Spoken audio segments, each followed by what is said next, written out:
Al recrear un dinosaurio, los niños estarán contentos y los adultos sabremos más sobre la evolución. Jack Horner.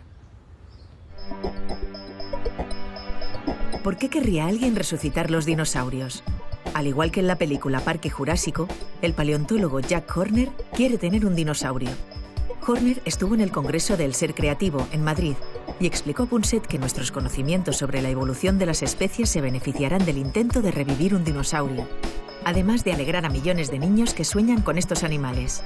Y en su sección, Elsa Punset, siguiendo el ejemplo de Jack Horner, nos muestra el camino que siguen las ideas creativas hasta transformarse en algo palpable.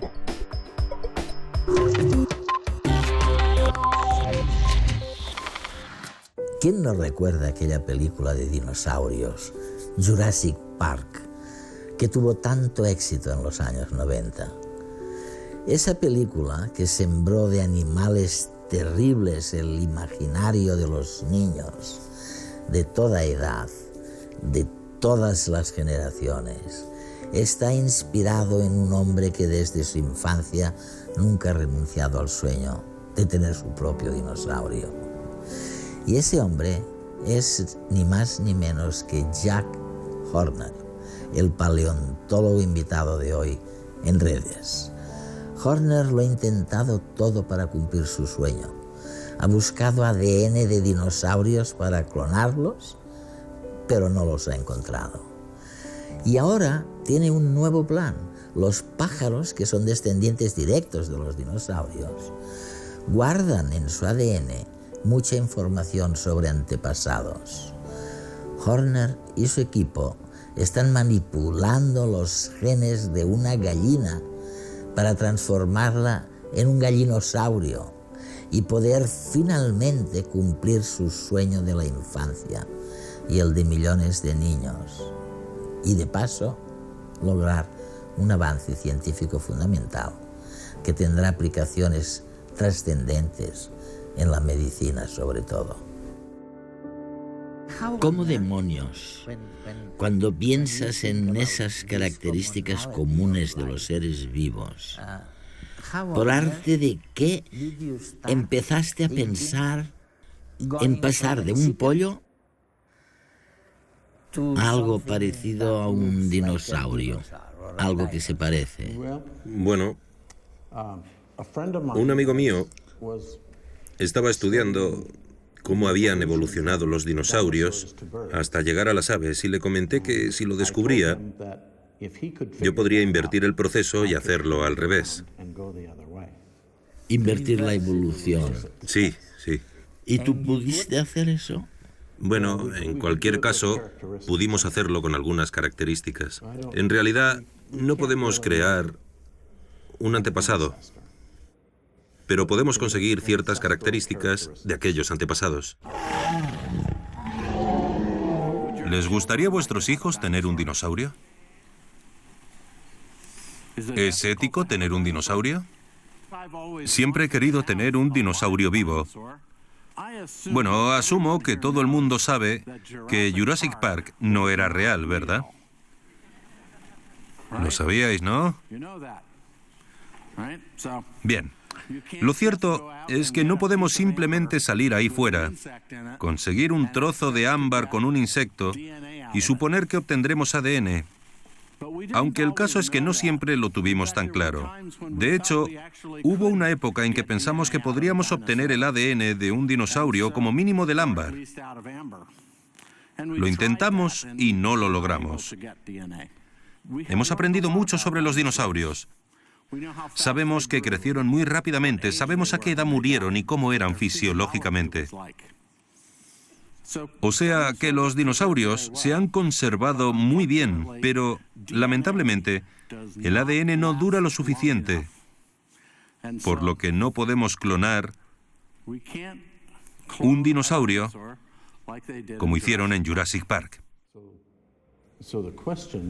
En suma, sabes, la pregunta que se plantea es ¿qué define a un dinosaurio? Pues las aves son dinosaurios. Aunque llegaron después. Así es. Las aves son dinosaurios así que, aunque consigas que se parezcan un poco más a un dinosaurio, siguen siendo un dinosaurio. Entonces, ¿cómo podemos conseguir un dinosaurio? Si yo quiero un dinosaurio, ¿cómo podré conseguir uno? Bien, pues resulta que los dinosaurios no se han extinguido. ¿Lo sabíais? Los grandes y pesados sí se han extinguido. Pero no todos los dinosaurios se han extinguido. De hecho, las aves son dinosaurios vivientes.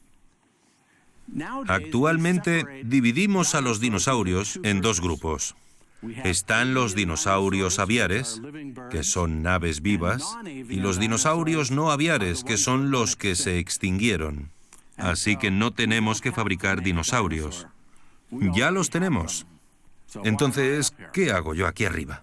Bueno, pues el problema es que las aves no se parecen a los dinosaurios.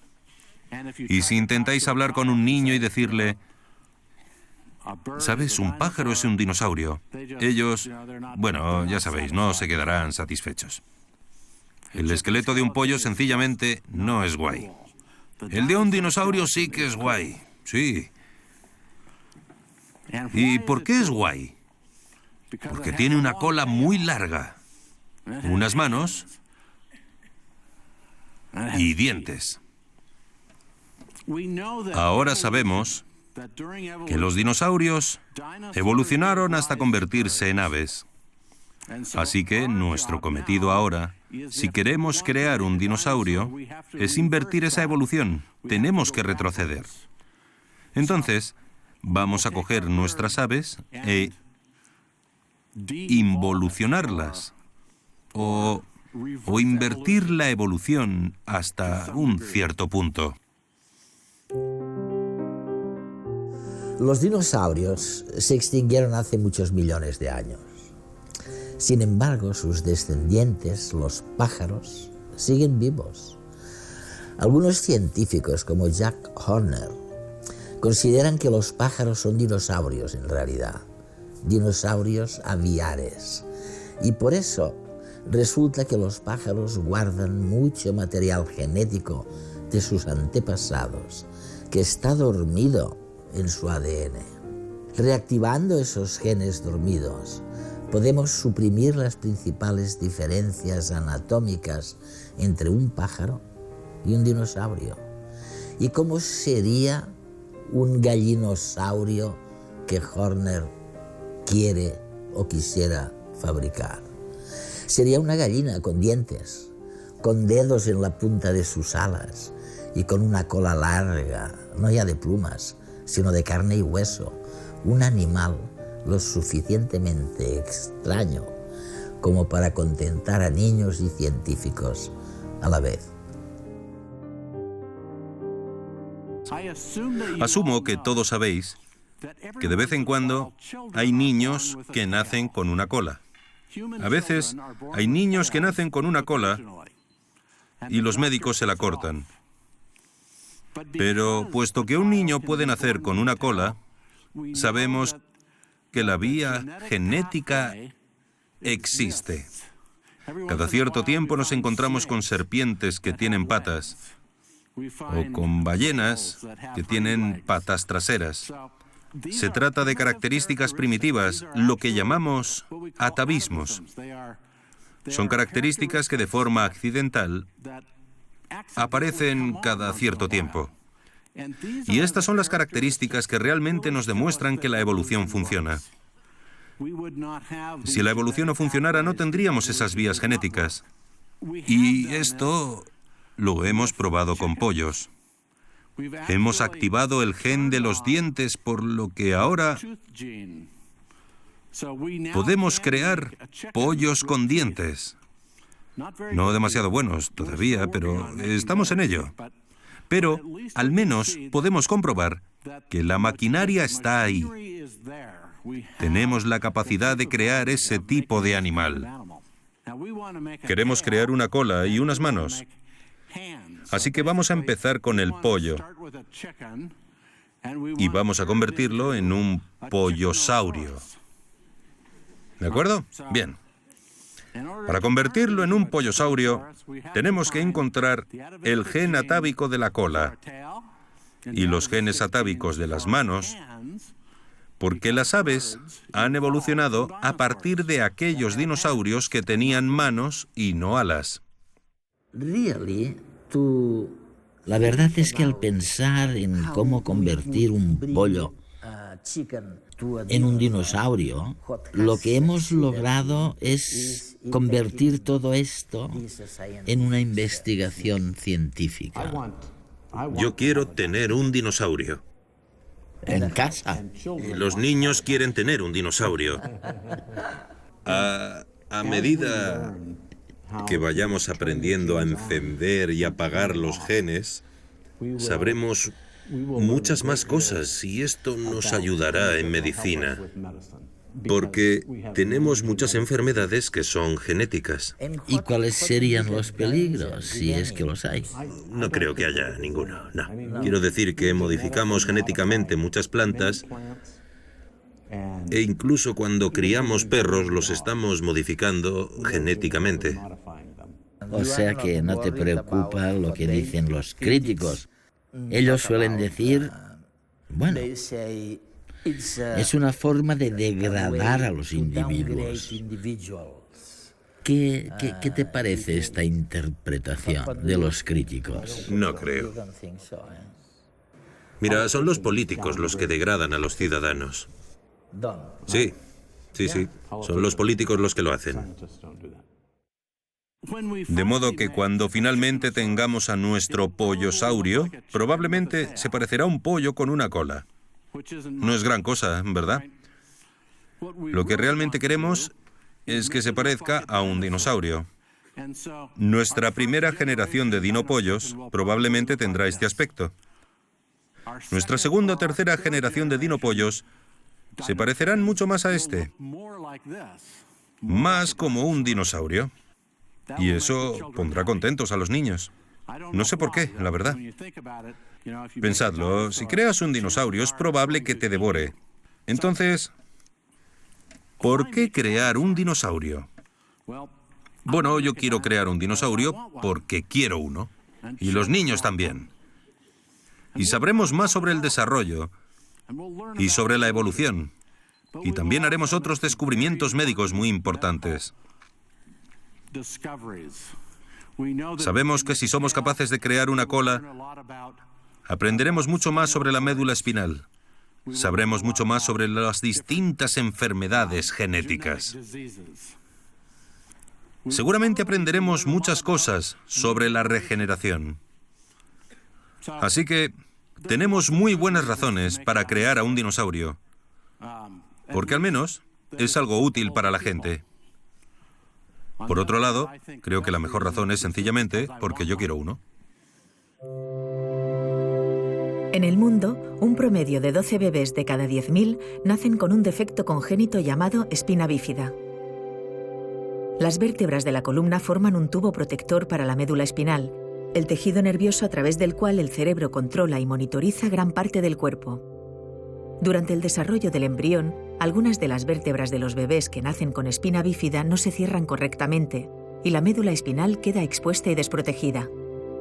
Este defecto puede dejar al niño con dolores y con incapacidad para caminar y a veces puede provocarle la muerte si no se realiza una intervención quirúrgica. Pero, ¿qué conexión existe entre la espina bífida y las investigaciones científicas para crear un dinosaurio a partir de una gallina? Si bien no existe cura para la espina bífida, hoy se ha descubierto que se puede prevenir fácilmente si la madre consume ácido fólico antes del embarazo. Sin embargo, siguen naciendo niños con esta anomalía. Pero, curiosamente, algo que puede parecer tan trivial como la manipulación de los genes de un embrión de pollo para que tenga una cola como la de un dinosaurio puede llevarnos a que, un día, no nazcan más niños con espina bífida. Las investigaciones del equipo de Horner para recrear un dinosaurio contribuyen a expandir el conocimiento del desarrollo de los embriones. Algún día, gracias a estos conocimientos, podremos evitar las malformaciones como la espina bífida y muchas otras, además de tener dinosaurios de compañía.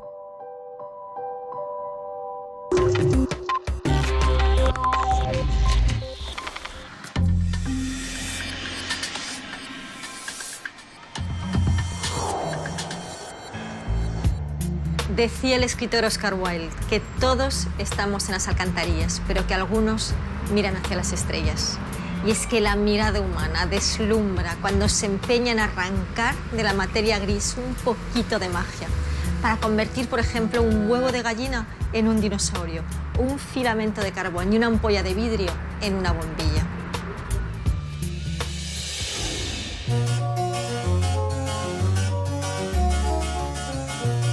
¿Quieres formar parte de la legión de humanos que han imaginado e inventado todo tipo de cosas? El elemento básico en cualquier proceso creativo es tener una idea.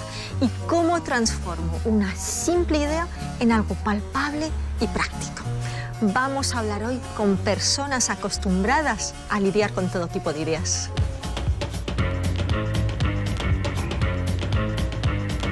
Las buenas ideas pueden empezar como destellos de inspiración, el momento eureka, pero ese es solo el principio. Si no trabajas tus ideas, la mayoría se desvanecerán. Tony Segarra es creativo de grandes campañas de publicidad y sabe muy bien lo que implica desarrollar una idea de principio a final. ¿Cómo distingues una buena idea de una mala idea? Pues yo creo que al final el proceso creativo tiene mucho que ver con la intuición, ¿no?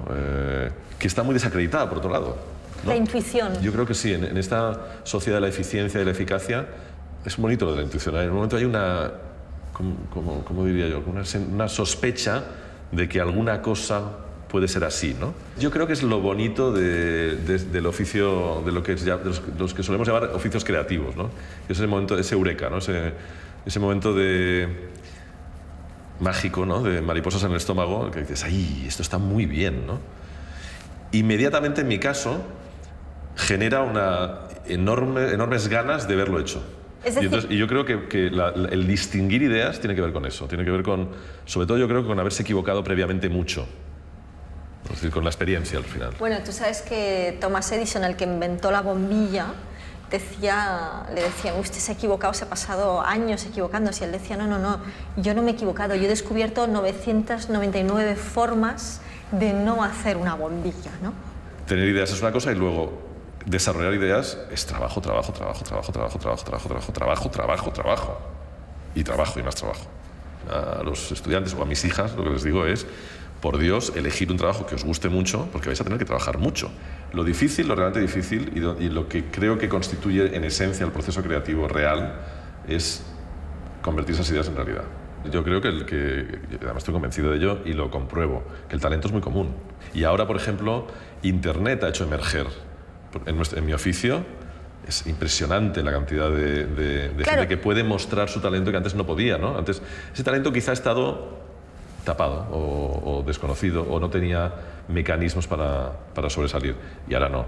Y por lo tanto ahora, digamos, constatamos que esto está lleno de talento. ¿Tú has detectado si hay un perfil de persona creativa? Tú que trabajas con muchas personas. El curioso. Por lo menos en nuestro oficio tiene que ver con la curiosidad. Absolutamente. O sea, hay gente que es curioso patológico. Yo soy un curioso patológico. Me interesa todo. Todos los productos que me ponen delante me parecen interesantísimos. Es una cosa absurda, ¿no? Me siento muy culpable de eso, ¿no? ¿Se puede descubrir cosas, o a ti te ha pasado, por error o por equivocación? Sí.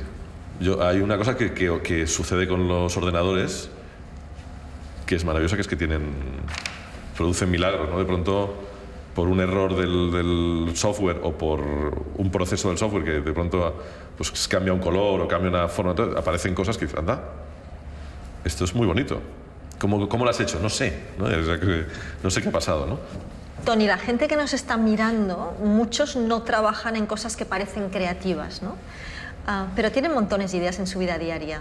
¿Qué les podríamos sugerir para que algunas de estas ideas, en casa, en el trabajo, con tus hijos, con tu pareja, ¿Cómo haces crecer una idea? Todo el mundo puede tener ideas, pero no todo el mundo puede ejecutarlas. Es decir, para ejecutar una idea hace falta algo que aparecía por aquí, un concepto que me encanta, que es el oficio. Las ideas que tú tengas las puedes desarrollar en función de las habilidades que tú tengas. Porque lo contrario genera frustración, que es muy... Yo a la gente le digo, ten un oficio y luego ten cultura general. Me parece que es la clave. Visión en perspectiva y aprende a hacer algo que te guste mucho. Así que una sugerencia que nos estás dando es encuentra tu vocación y pregunta a los demás cuál piensan que es tu vocación, si tú tienes dudas. Y hay que hacer un esfuerzo enorme por encontrar aquello en lo que te vas a tener que esforzar, de verdad. Porque el esfuerzo no te lo quita nadie. Pero el esfuerzo, eres mucho mejor en el esfuerzo cuando te esfuerzas en algo que te interesa, que te apetece, que te apasiona. Para crear no es necesario viajar hasta el fin del mundo. En el siglo XIX, el escritor Julio Verne predijo los submarinos, las máquinas voladoras, los rascacielos, incluso la llegada a la Luna, inspirando a numerosos científicos y viajeros. Y lo hizo sin salir de casa, mirando zarpar los barcos desde la ventana de su habitación. El conocido ilustrador Miquel Urmeneta de Cucuxumushu nos cuenta desde Nueva York cómo él da forma y vida a las ideas. Miquel Urmeneta de Cucuxumushu. No, sí, literalmente. Hola, buenos días. ¿De dónde sales? ¿Dónde estás? Pues mira, parece que estoy en un bosque, pero estoy en Nueva York. Cuéntame un poco qué es Nueva York para ti. Nueva York yo siempre la comparo con un videojuego en el que tú eres el prota y te van sucediendo cosas, ¿no? O sea, tú dominas un poco la ciudad, pero todas las cosas que te suceden son muy sorprendentes, ¿no? ¿Es una ciudad más creativa que otras ciudades? ¿Cómo la describirías? Yo creo que te da mucha más energía que otras ciudades porque se mezcla muchísima gente creativa, ¿no? Y además muchísima gente joven con ganas de soltar en muy pocos años, porque es una ciudad de paso, pues todo lo que lleva dentro. Entonces yo creo que toda esa energía que lleva esta gente, pues tú a nada que seas un poco receptivo y curioso, pues la captas, ¿no? Cuéntanos un poco cómo empezó la compañía. Estaba pues con 23 años, un poco perdido en la vida bueno, no sabía muy bien por dónde tirar, estaba haciendo exposiciones y bueno, prioricé el viajar y nos fuimos a Australia, un amigo mío y yo, porque vivía mi hermana por allí. Y allí pues nos dimos cuenta que el mercado del regalo y del souvenir estaba muy desarrollado, era muy artístico, había pintores de fama pues que hacían camisetas y era algo que no existía en Europa. Y fue una idea de mi amigo, el decir, oye, ¿por qué no hacemos para San Fermín, que es una fiesta tan internacional y que hay un producto tan feo? Y empezamos a hacer camisetas, pero más que todo como con una idea no de crear una empresa, sino de pasárnoslo bien. El decir, bueno, yo sobre todo priorizo eso, el estar haciendo algo que me llena, ¿no? Porque si no es muy horrible la vida, ¿no? ¿Te cuesta mucho esfuerzo crear o es algo que te sale bastante fácilmente? Me sale muy fácil. Es decir, ese mito del gran creador que se deja los cuernos trabajando y que tiene una vida relativamente dura y austera, ¿no es tu caso? No, en mi caso no ha sido así, sino que es verdad, o sea, nunca me ha dado miedo el papel en blanco siempre es muy espontáneo y me sale en distintas disciplinas como muy fácilmente, ¿no? Lo que sí que es difícil muchas veces es culminar esa idea, ¿no? El acabar bien una idea o un proceso creativo, eso es muchas veces es lo más difícil, ¿no? ¿Trabajas solo o trabajas con más personas? Generalmente solo, me encanta trabajar solo, sin música y de madrugada. Yo te imaginaba trabajando con un gran equipo de personas, no sé por qué, a lo mejor porque te veo muy sociable. Sí, bueno, yo creo que ahí absorbo mucho, ¿no? En mis momentos un poco de sociales, pues me gusta mucho estar con gente, recibir mucha información, reírme mucho, te ocurren mil ideas sobre la marcha, pero luego el reposarlas, o sea, tengo que estar solo. Y de madrugada me dices, ¿duermes poco? Duermo muy poco, me gusta trabajar de madrugada, pero realmente las ideas como las estructuro cuando me ducho a la mañana. Es una cosa como curiosa, ¿no? Y entonces, básicamente yo incluso cuando tengo mucho trabajo y tengo que desarrollar algunas cosas creativas, así como que parecen complejas, yo me dejo llevar hasta la mañana y entonces al levantarme me meto en la ducha, entre que estás un poco dormido y que te quedas así como una especie de limbo extraño, pero sabiendo que tienes que desarrollar o analizar algunas cosas, mi coco ahí empieza como a trabajar ahí como sin querer, de una forma como blanda, pero muy, o sea, muy orientada a la vez, no sé cómo explicarlo. Y ahí es cuando normalmente cuando yo doy con la idea o con la base de lo que va a ser luego lo que trabajé de madrugada, por ejemplo, ¿no? Es que esto se parece muchísimo a una técnica que vamos a ver en unos minutos que se llama incubación de sueños y que juega con eso, con ese estado de duermevela en el que parece que somos particularmente creativos y parece que tú la pasas en la ducha. Efectivamente. Hay una técnica sencilla llamada incubación de sueños que os ayudará a encontrar soluciones a vuestros problemas. Piensa en tu problema antes de ir a la cama.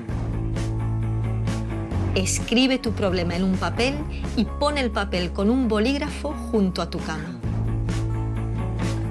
Visualiza el problema como una imagen concreta mientras te vas quedando dormido.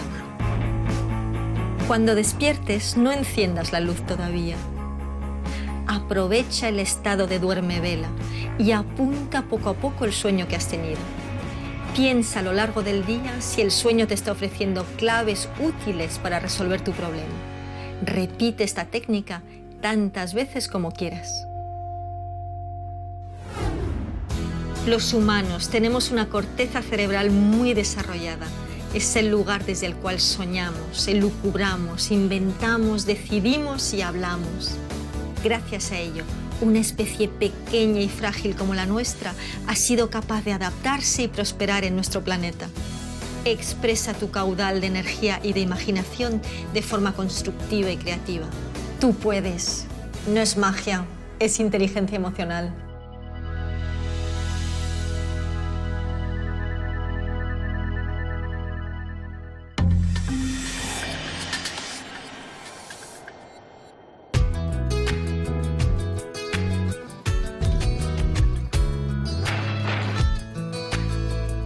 ¿Por qué se contagian los bostezos?